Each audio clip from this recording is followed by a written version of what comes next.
está ótimo.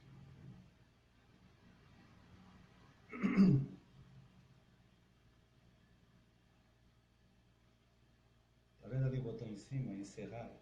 Tem mais alguma coisa que quer para apertar? Entrou?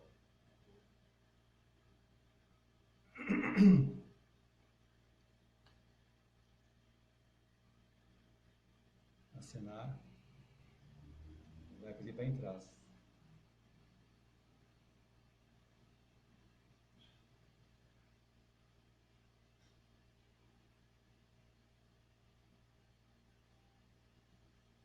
Aí.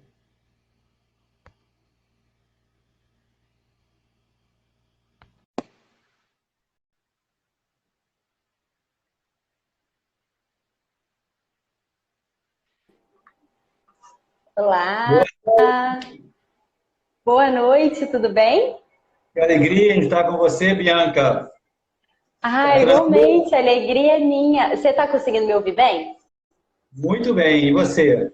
Ah, tá ótimo. Também estou conseguindo. Na verdade, eu não estava escutando você falando no início, mas eu coloquei o fone e agora tá perfeito. Ótimo. Então, olha, uma alegria imensa estar aqui conversando de um tema tão diferente, não é, Bianca? Uhum, Muitas vezes sim. as pessoas têm um pouco de, chamaria respeito humano, né, de tocar esses temas numa live, né? Então, quando você Uhum.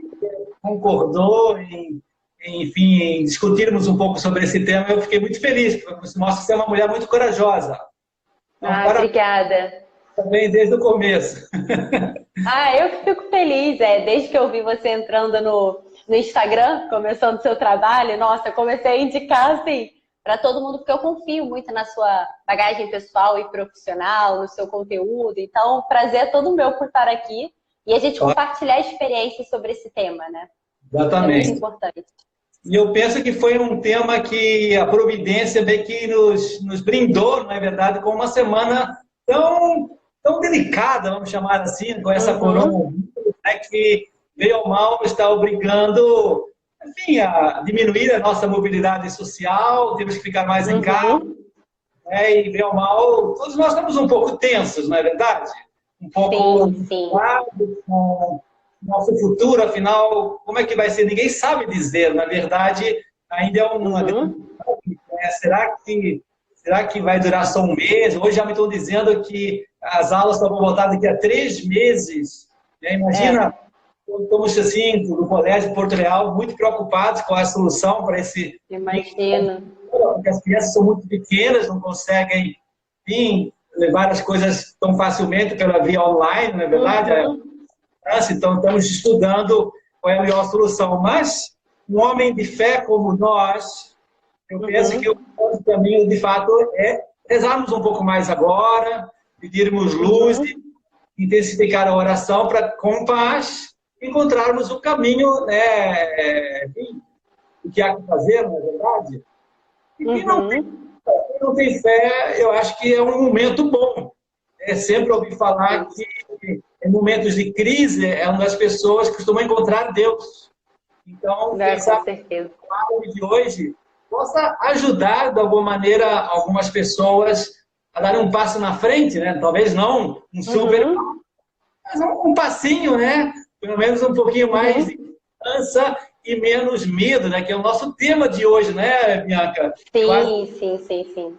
pessoas têm um pouco de medo de Deus e, não sei, a gente já vai estudar um pouco quais seriam as causas, mas eu gostaria, antes de você colocar as suas impressões sobre esse medo, sobre esse preconceito, eu gostaria de, Uhum, de começar com um pensamento que eu sempre, como educador, como professor, eu tenho sempre na cabeça quando eu penso em religião.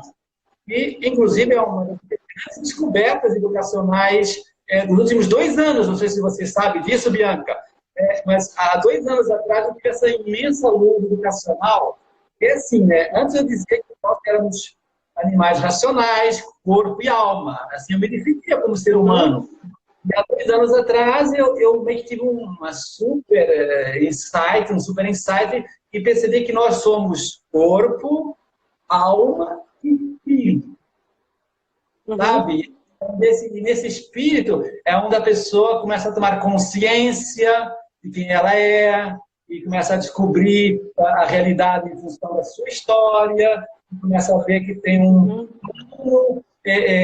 criador que foi pensado desde toda a eternidade para realizá-lo. Então, você começa a ter uma identidade mais sólida quando esse espírito se conecta com outro espírito.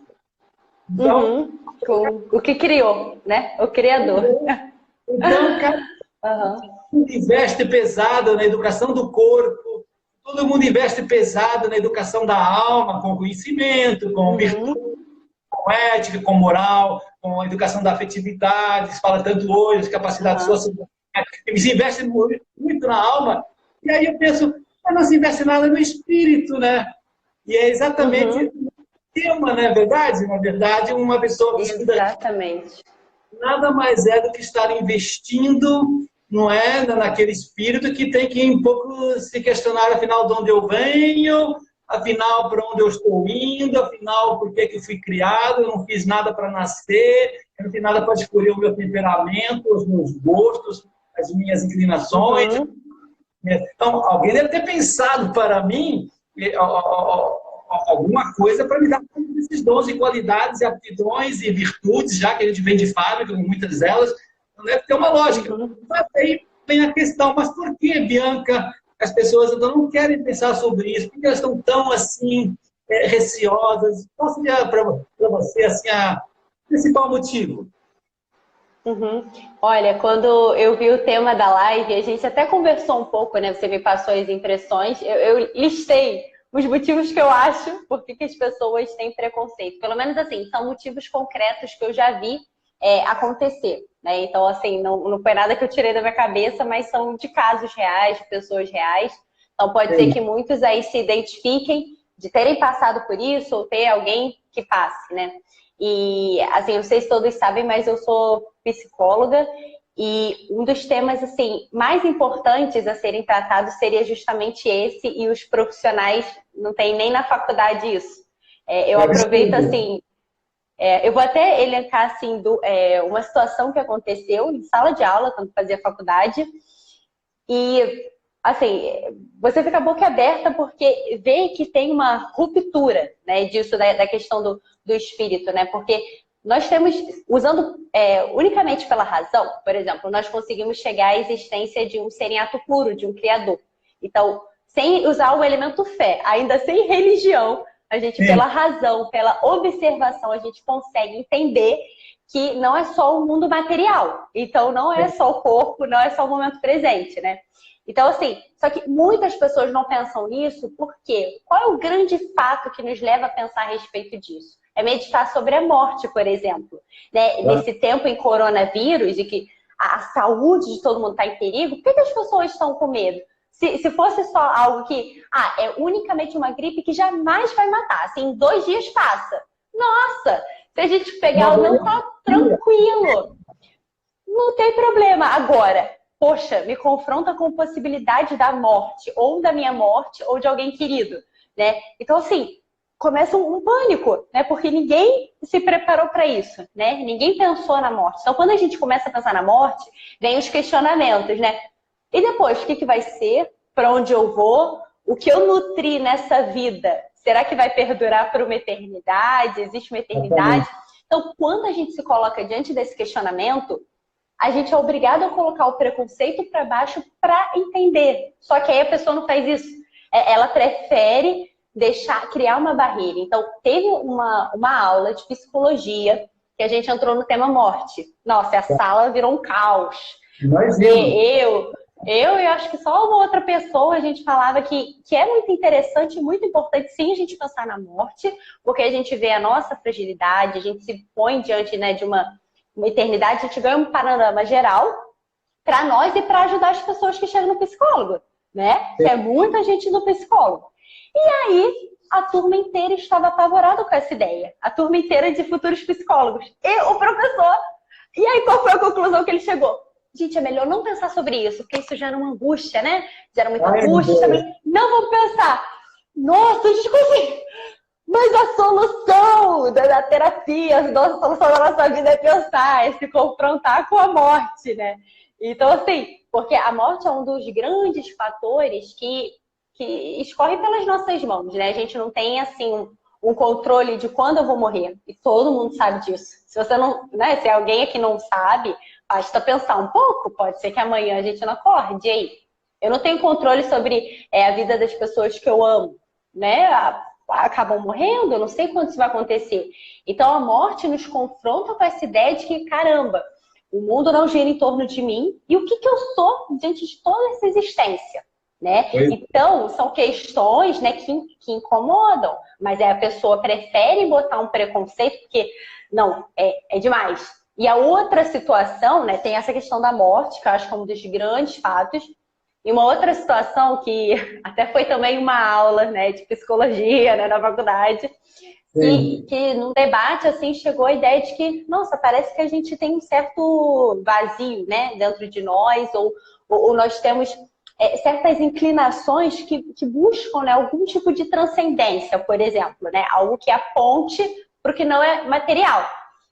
Só que parece que por medo disso te levar racionalmente à existência de um ser em um ato puro, né, da presença de Deus, né, ou da questão do espírito, é melhor não pensar sobre isso. Então, mais uma vez, a conclusão da aula foi: tem algo aí, mas deixa, não vamos nos ater nisso. Deixa pra lá. Quando eu for velhinha, né? Oi? Mais pra frente, quando eu for velhinha, né? Nossa. Então, assim, entende que nós temos certos apontamentos e inclinações que nos levam constantemente a confrontar, a se questionar.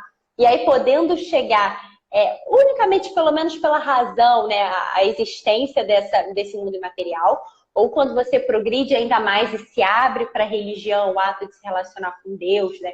Então, assim, você vê que as pessoas colocam bloqueios, são literalmente bloqueios, então são preconceitos.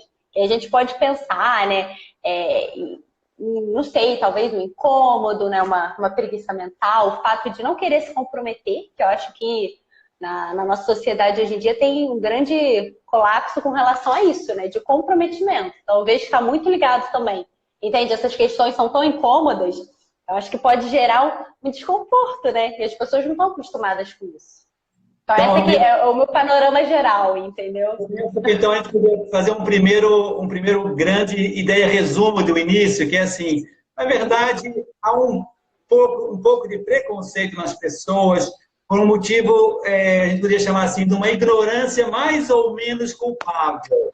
Seja a nível de psicologia, seja a nível ético, seja mesmo a nível religioso. As pessoas, por esses medos de se comprometer, com medo de enfrentar um tema, se fecham numa caixa e, de alguma maneira, aceitam uma ignorância com uma forma de se protegerem, de não se complicarem e adiam um problema para a frente. Chega agora uma forma do vírus e tudo se abala, porque eles não estão preparados para enfrentar essa situação. Então, eu lembro que meu pai, quando eu era garoto, eu não queria ir na aula de catequese da paróquia, sabe o que ele me dizia?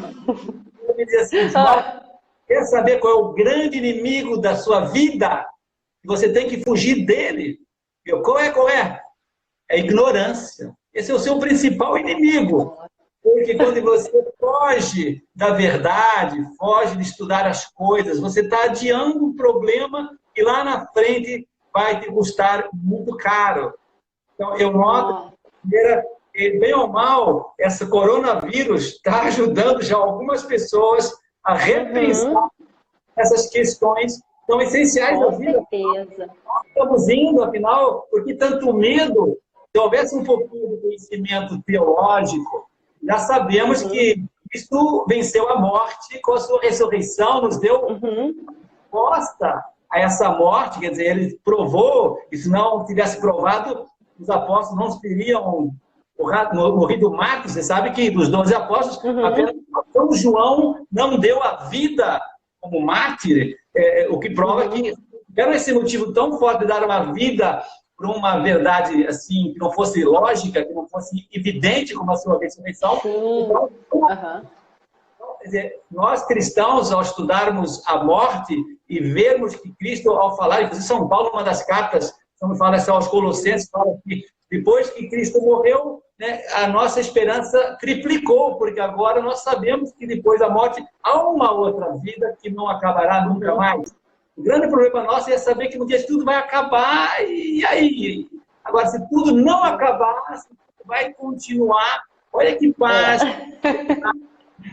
E não fica tudo, mas ninguém quer morrer porque a gente quer amar muito os nossos entes queridos, queremos realizar os nossos projetos, mas isso tudo tem que estar submetido, né, à vontade desse Criador, que também tem um projeto para nós, para a nossa morte. Ele já projetou a nossa morte e nós continuaremos a nossa vida, o nosso projeto de vida também depois da morte. Você sabia, Bianca? Eu sempre gosto de pensar assim, como é que eu vou continuar a minha palestra de educação? Depois que eu morrer, receber lá no Brasil para que finalmente haja a revolução na educação. Eu vou continuar esse meu trabalho depois. Isso para que eu vou ficar com medo de morrer? Então, concorda, Bianca, que o problema da ignorância é um problema sério e, por isso, tudo que a gente possa investir em educação religiosa, em fazer com que as pessoas que pegam um pouco esse medo de Deus, porque na medida que a pessoa começa a estudar, o que acontece, Bianca? A pessoa começa a perceber que a religião não é um conjunto de regras, como as pessoas pensam, posso isso, não posso aquilo, tem que fazer isso que é chato, tem que fazer isso aquilo que eu não gosto. Não, isso para mim não é religião. A minha religião nunca foi um conjunto de regras. A religião sempre sabe o que foi para mim, Bianca? Um encontro pessoal com Cristo. Eu não vou contar diante de todo esse mundo que está me ouvindo a minha história. Eu quero que eu me converti com 13 anos, porque eu tive um encontro pessoal com Cristo dentro de mim, dentro de nossa alma. O meu espírito ressuscitou o meu espírito que estava ali congelado desde que eu nasci. E quando eu tive esse encontro com Cristo dentro de mim, a coisa mudou. Então eu penso que as pessoas soubessem que esse é o motivo principal pelo qual eles não estão motivados em religião, é que, na verdade, não entenderam que a religião é um encontro com uma pessoa que quer lhe amar. Você teve essa experiência também, Bianca? Com certeza. Também tive, assim, também sou católica, né? Então, eu meio que nasci em berço católico. Só que meus pais, na época, também eles não tinham muita formação, a nossa família não tinha muita formação, então ia à missa dominical e, assim, não era algo aprofundado. Então, aos 15 anos, na verdade, foi quando eu tive esse encontro, né? Apesar de não ter tanto tempo, fiz 24 agora, né? Então, assim, mas aos 15 anos de idade, que foi justamente no período que eu fiz crisma.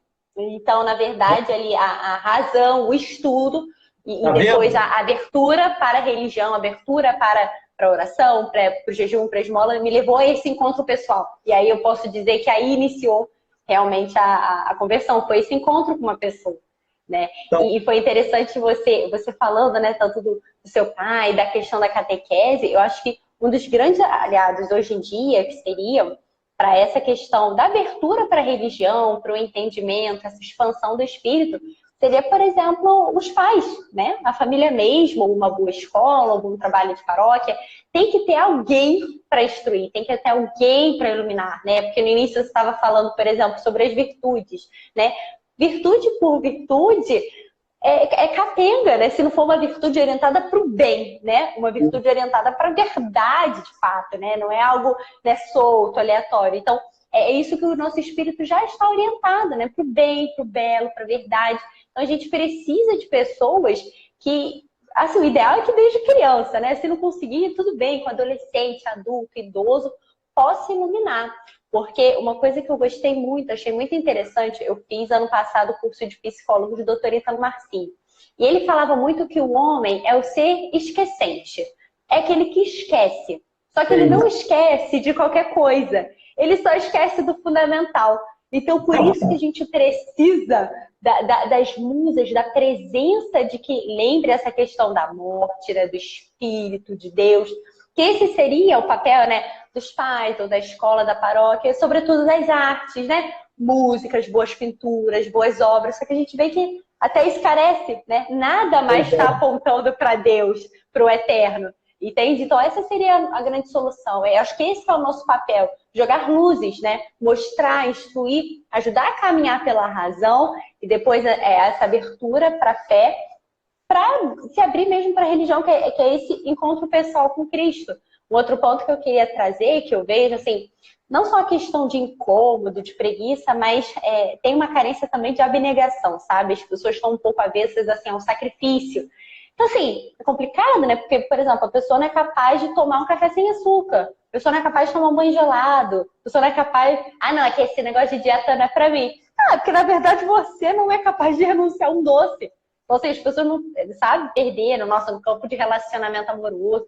Em todos os sentidos, ninguém está conseguindo sacrificar, se saber forte, né? Botar a cara a tapa para a vida. Então, acaba criando esse preconceito. Para tudo que parece custar, né, um pouco mais, cria esse preconceito também. Então, vejo que isso está muito ligado, sabe?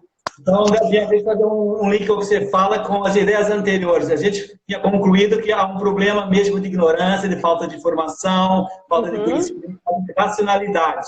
E, por outro lado, você está falando muito bem, há um exagero sentimental, vamos dizer assim, de um pouco de afã, de muito prazer e pouco sacrifício. Concorda comigo? Então, obviamente, sim, uma cabeça fraca e uma afetividade um pouco, dizer assim, mal educada, buscando só o bem bom e fugindo do que custa, é óbvio que essa pessoa não vai captar que a religião é algo muito mais completo. Entra uma racionalidade, entra uma força de vontade e entra também, sim, uma afetividade.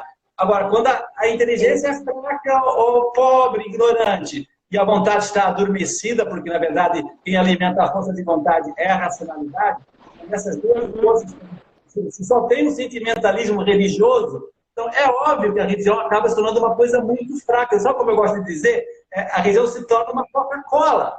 Né? Quer dizer, então é assim, eu gosto desse padre, então eu vou na missa. Se eu me sinto bem naquela paróquia que tem, sabe, as menininhas bonitas, ou que tem os meninos lá todos famosos e tal, então eu consigo ir na missa. Agora, se eu não me sinto muito assim, motivado, se eu tenho uma descarga emocional assim, com aquele padre, porque ele é muito chato, então eu não vou mais na missa, eu não vou mais na paróquia. Quer dizer, a religião virou assim como que um algodão doce, né? A pessoa vai lá para se consolar, para se sentir bem. Então, eu sempre gosto de falar, viu, Bianca, uma coisa muito importante. Eu sou professor de religião no meu colégio, não sei se você sabe, lá do Colégio Porto Real, eu ensino religião há 4 anos para o Fundamental 1, e sinto muito feliz desse trabalho de professor de religião. Que legal. E a primeira aula, eu sempre falei assim, queridos alunos, vocês sabem o que quer dizer religião? Religião quer dizer ligar, quer dizer, ligar-me novamente com meu Deus, que eu desliguei, estou offline, por causa de diversos motivos que a gente não vai aprofundar, mas quando eu começo a pensar em religião, a estudar religião, e a minha vontade também fica online, começa a querer, então, amar esse Deus, porque a minha inteligência começa a ver uma imensa bondade, um imenso amor por mim, caramba, me manda um filho para me salvar, me manda o Espírito Santo para me fortalecer na alma, e começa a ver que um Deus que está muito próximo, caramba, ele quer me amar, ele quer me facilitar a vida, ele quer me tornar feliz. Caramba, então eu me ligo a Deus de outro modo, não é do ponto de vista sentimental, mas do ponto de vista de amor. Eu quero louvar a Deus amando com a minha inteligência, a minha vontade, a minha afetividade. Então, repara, é um conjunto muito mais sólido para eu me unir a Deus. Então, se um padre é chato, só se fala de política, se a igreja não tem ar-condicionado, isso pouco me importa. Eu vou lá para me ligar com Deus, para me amar a alguém que me espera e que me deu tudo.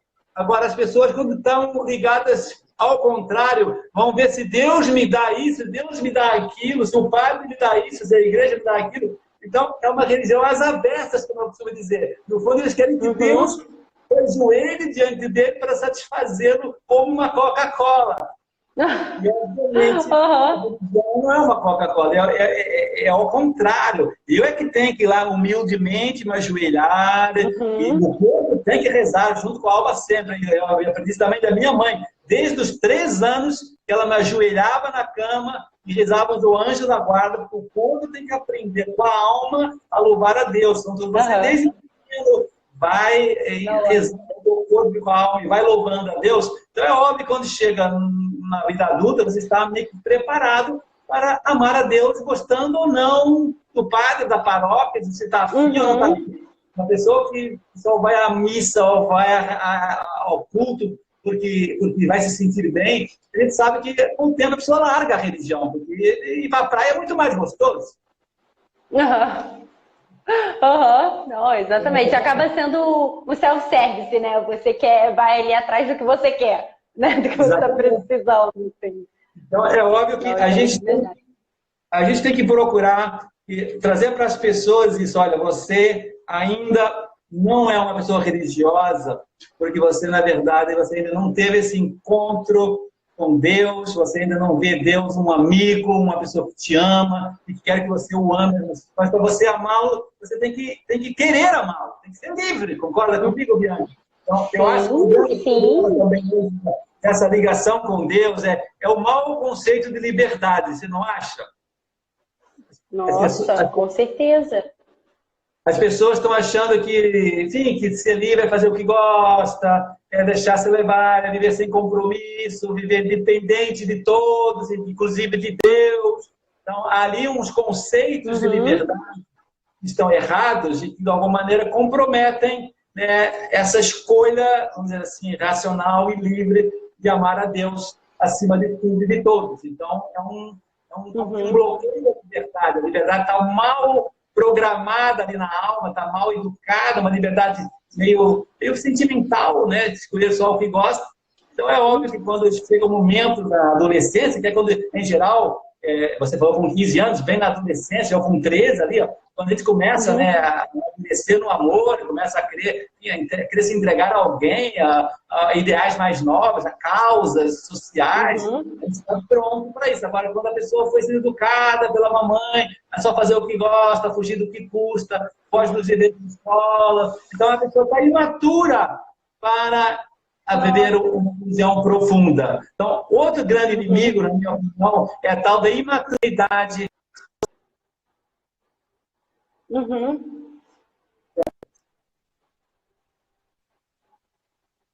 Nossa, com certeza. Você falando...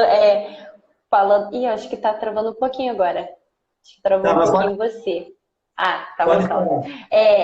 Mas esse tema da imaturidade, nossa, muito presente. Porque eu vejo, assim, muitos pais, em especial, muitas mães, que não querem que o filho se frustre por nada, né? Então é aquela redoma assim de vidro e faz tudo pro filho, né? E acaba não ensinando. Então, desde criança, essa pessoa já vai crescendo no sentido de que, poxa, tudo posso, tudo dá certo, tudo eu consigo, sempre vai ter alguém para fazer por mim, né? Então, as coisas que eu quero vão acontecer. Isso é a maior das ilusões, né? Eu acho assim, uma tristeza você fazer isso com um filho, com uma criança, porque daqui a pouco a vida vai mostrar que é o contrário. E o sofrimento dessa pessoa vai ser triplicado. Sofrimentos que poderiam ser evitados, né? A pessoa poderia estar vivendo outras coisas maiores, né? Causas maiores, mas ela acaba ficando ensimesmada, né? Voltada para si, tende a gerar um egoísmo maior, né? Até um isolamento. É uma pessoa que não consegue pensar no serviço, né? Ela sempre vai ser em primeiro lugar. Então, tudo vai ser para o bem-estar dela.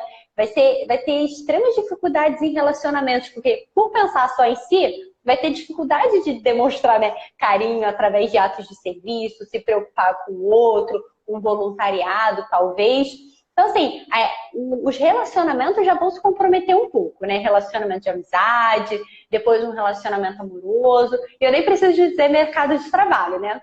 As pessoas não são capazes de lidar com o chefe, nem com colegas de trabalho. Porque qualquer coisa, se alguém levantar um pouquinho o tom de voz, fizer uma crítica, fazer uma exigência, a pessoa não vai saber lidar. E é uma frustração sem fim, um sofrimento que gera uma paralisia. Então, é isso vinculado à imaturidade, né? E isso também tem ligação com a questão do bloqueio para a religião, porque já que tudo está aqui, eu não preciso de um esforço para pensar, não preciso de um esforço para correr atrás, né? De perceber, que é até o que eu falei no início da live, que existe alguém que me criou, né? Que eu não sou autossuficiente. Até são essas pessoas imaturas que se acham autossuficientes. E não estão reparando, estão dependendo de tudo e todos. Né? Então, esse tema da imaturidade, nossa, pode sim prejudicar essa maturidade da inteligência, da razão, para se pensar em coisas mais transcendentes, porque a pessoa vai perder muito tempo em besteirinha, né? Imaturidade. Então, assim, com certeza um dos fatores muito ligados a esse preconceito. E a pessoa não vê isso. Aí, se você falar de religião, falar de Deus, não, eu faço o que eu quero, né? Eu sou livre, que foi o que você falou. Essa deturpação da liberdade. E aí a pessoa vai se afastando de Deus e da religião e vai se escravizando com outras coisas. Porque a pessoa que faz tudo o que quer não é livre. E porque não é bom, ela não está escolhendo bem. Porque se, por exemplo, se eu só comer e só tomar aquilo que eu acho agradável, nossa, eu vou ficar doente, porque eu vou sempre optar pelas coisas, nossa, mais doces, mais gordurosas, mais erradas. E isso vai me fazer mal? Eu estou fazendo o que eu quero, mas isso não é bom. Né? Já recebi casos da pessoa estar presa num relacionamento muito ruim e a solução, né? O namoro ruim, a solução é terminar e a pessoa não consegue, porque se escravizou, porque foi cedendo, fazendo tudo que queria, era tudo que pode, e aí prendeu. Então a gente vê que a liberdade não é fazer o que bem entende. A liberdade é você ser orientado para o bem, né? Então as pessoas acabam se afastando da religião porque acham que vão se escravizar. E o movimento é o contrário, na verdade, né? Então tem essa confusão também de liberdade e da imaturidade também. Muito bem. E você sabe uma coisa, Bianca, né? A gente percebe que justamente com esse preconceito que está aí na sociedade de hoje, na cultura, pessoas que vão alcançando assim aos 30 anos, 35 anos, começam a ficar com uma ansiedade, com enfim, uma insatisfação, um sentimento de vazio. E sabe como é que eles enchem esse sentimento? Justamente pelas drogas, pela pornografia, que é uma coisa grave hoje em dia, enfim, toda a sexualidade desvairada. Quando eu gosto de analisar esses fenômenos, a psicóloga também deve estudar esses fenômenos, eu sempre gosto de dizer assim, no fundo, essas coisas estão indo atrás dessa infinitude, através de uma droga que dá uma sensação de infinitude realmente, um sexo desvairado, mas é uma infinitude que dura muito pouco, e depois é um outro vazio mais profundo que a pessoa cada vez vai se afundando, mais, né, provando, portanto, que esse não é o caminho da nossa natureza espiritual, que exigiria um espírito infinito que durasse eternamente. A gente gosta de infinitude e de eternidade. A coisa não acaba. Esse é o maior indicador se eu estou indo no caminho da felicidade, é quando eu me sinto pleno a cada passo que eu dou, cada ano da minha vida, não é? Às vezes as pessoas pensam assim, a religião católica sempre fica prometendo um céu, e que nessa vida é um vale de lágrimas, então os cristãos são tristes. Então, quando eu vejo um católico triste, eu falo, sai da minha igreja. Sai da minha igreja. Ele não encontrou a Deus ainda. Né? Um católico não encontrou a Deus, ele se sente feliz sempre com 15 anos, 18 anos, ele se sente feliz com muita muita coisa assim que eu realizo. Então, eu gostaria que você também, como psicóloga, como é que você vê essa relação, essa relação com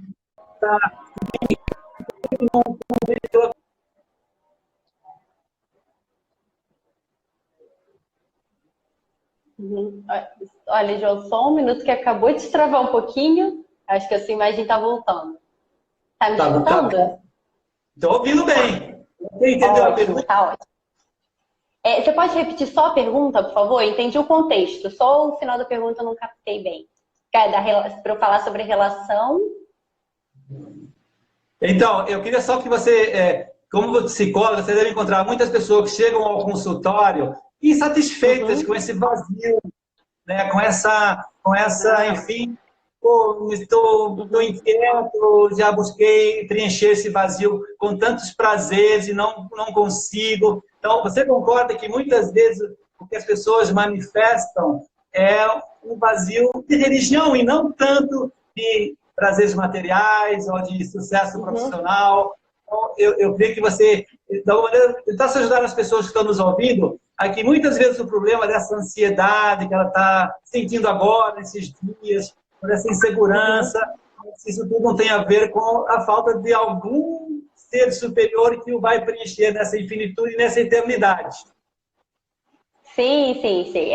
Eu vejo assim, essa relação muito clara, de verdade, que é bem o que você resumiu com muita propriedade. Essa questão de que nós, por natureza, né, por definição, por sermos seres humanos, nós já temos essa inclinação para o que transcende. Então, quando a gente não aceita essa abertura, quando a gente não se debruça, né, para realmente se abrir ou viver isso, né, do espírito, da transcendência, da fé ou da religião, de pensar no Deus, né, pensar no ser criador que me deu a vida, você tenta remanejar essa abertura para preencher de coisas materiais, né? Então, sim, aí pode entrar até questões de relacionamentos não muito legais, né? De questão de droga, ou exagero de bebida, ou de comida, por exemplo, ou de gastos excessivos. Enfim, a pessoa, ela sempre vai tentar fazer essa compensação de uma falta.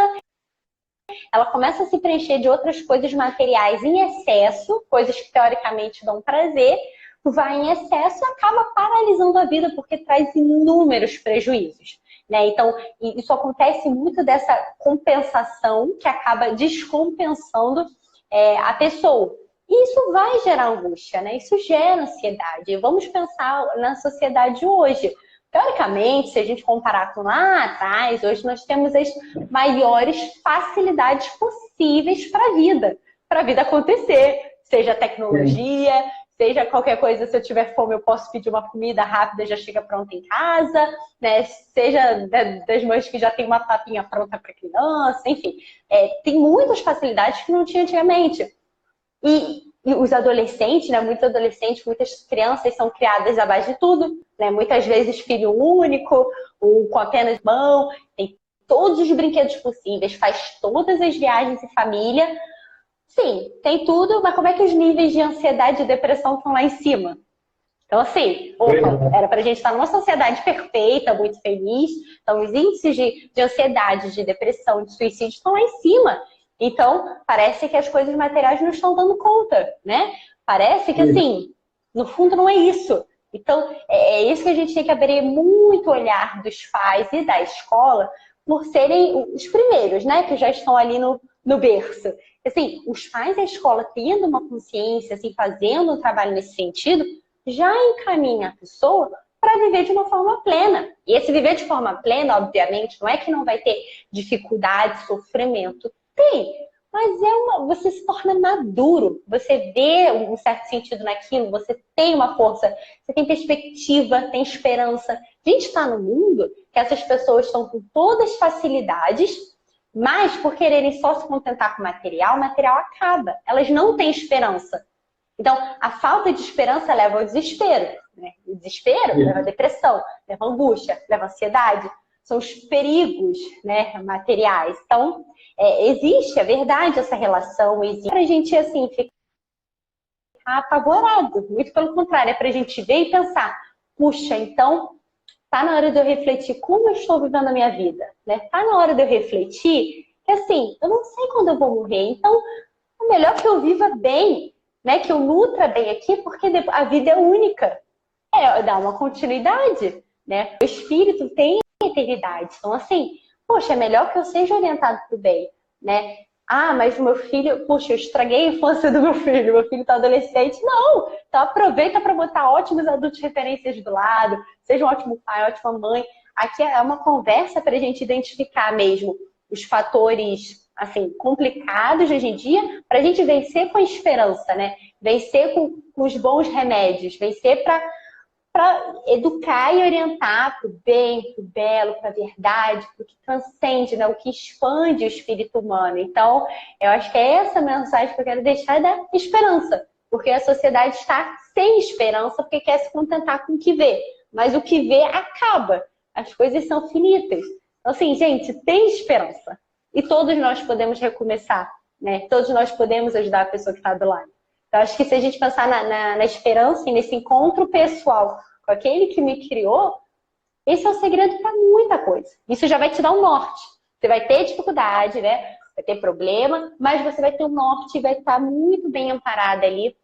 Isso vai facilitar muito para você sempre ter uma fortaleza, né? Ter uma perspectiva de vida, saber de onde veio, para onde vai. Isso dá uma estabilidade, uma segurança. É o amor benévolo, seguro que a pessoa tem. E todo ser humano precisa disso. Então, quando a gente reconhece, o mundo se abre diante dos olhos, né? Muito bom, Bianca. Temos que ir terminando. Eu só gostaria de dar dois conselhos práticos. Eu sou um homem eminentemente prático, como administrador, como educador. Então, alguns dos ouvintes devem estar se questionando aí, que conselho você me daria assim para agora? O que eu tenho que fazer então? Estou disposto a diminuir esse preconceito, estou disposto a me aproximar mais racionalmente, quero estudar um pouco mais. Que livro você me indica? Então, eu gostaria de dedicar a todos que estão me escutando um livro chamado A Fé Explicada, da editora Quadrante. Foi um livro que ele escreveu quando eu tinha 13 anos. Foi numas férias. Ah, que legal! Enfim, não tinha nada para fazer nas férias. Eu fiquei fichando o livro, fazendo resumo, adorava aqueles exemplos. É um livro um quadro americano. E quando eu vi aquele livro, eu falei, caramba, isso tudo tem uma lógica, caramba, que nunca ninguém me explicou. Mesmo quando eu fiz a catequese lá com 7 anos, não tinha entendido nada, porque a gente faz uma catequese muito imatura, muito criança, e depois para de estudar. Então, eu penso, eu acho que quem está nos ouvindo e quer se aproximar da fé, leia esse livro, que é um livro barato, muito bom. É o livro mais vendido da editora Quadrante, Arroz e Caminho. E depois... Caramba, que legal. É assim, né? A fé não é só uma coisa racional, não é uma coisa só sentimental. Tem também um mistério que ele não sabe explicar muito bem. E se explica rezando diante de um sacrário, onde está a Eucaristia, onde está o Senhor presente lá na hóstia consagrada. Você, alguma vez durante a semana, não custa nada, vai um dia lá, numa quarta-feira, às 5 da tarde, não precisa ter ninguém na igreja, vai sozinho, vai rezar 5 minutos. 5 minutos, eu aconselho sempre para começar. 5 minutos. E há mistérios que a gente não sabe explicar, que as pessoas têm uns baratos espirituais.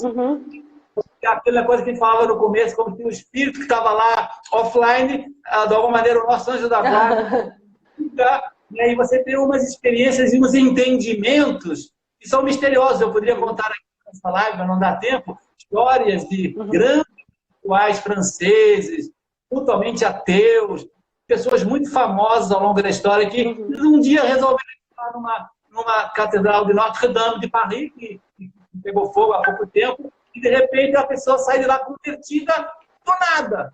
Então, há esses milagres, esses mistérios da vida, que eu gostaria de convidar todos que estão nos escutando. Assim, por que você não vai um dia, agora que você está com mais tempo, agora que você não pode ir ali por causa do coronavírus, por que você não vai na igreja e vai ter alguma experiência espiritual? Quem sabe você possa sair dali diferente. Não é uma ideia boa, Bianca? Nossa, topo completamente suas ideias. Fica a minha indicação às suas ideias. Concordo 100%. Muito boas. Então, olha, Bianca, você quer ir encerrando a sua parte, que a gente vai desligar, porque eu não quero passar já passamos um pouco do que eu gostaria, mas acho que você pode fazer o seu fechamento. Ah, tá ótimo, né? Bom, meu fechamento aqui, na verdade, é agradecer mesmo o seu convite, agradecer as pessoas que estão ao vivo agora com a gente, agradecer também as pessoas que vão assistir depois. É uma mensagem que eu acho que todos nós temos que meditar todos os dias e deixarmos esses preconceitos, esses fechamentos um pouco de lado, né? A gente tem uma docilidade maior de coração, né? Por que não me abrir aos meus questionamentos, a dar um passo? A leitura da fé explicada, eu acho que é a melhor recomendação. Ah, mas eu não quero saber disso de fé. Leia, apenas leia, apenas uma leitura, né? Leia e se comprometa ali e comece também, eu acho que os pequenos sacrifícios de cada dia, fazer por amor a alguém, né? Ou por amor a Deus, Começar, não sei, você está com sede, oferece um copo de água para outra pessoa primeiro, toma um banho gelado de manhã, caminha um pouco mais, né, até o próximo ponto de ônibus, sabe? Coisas que parecem muito bobas, mas esse espírito de sacrifício vão amadurecer muito vocês e preparar para a vida.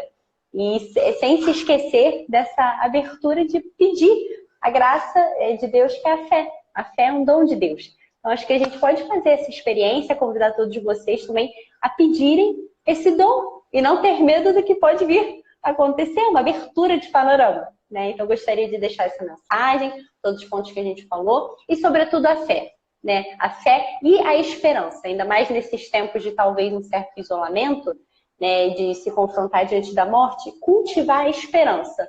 A esperança é a chave, porque ela vai te apontar para uma eternidade que é muito boa. Então, fica esse o meu recado. Bianca, muitíssimo obrigado. Você é muito simpática, você fala muito bem. Obrigada.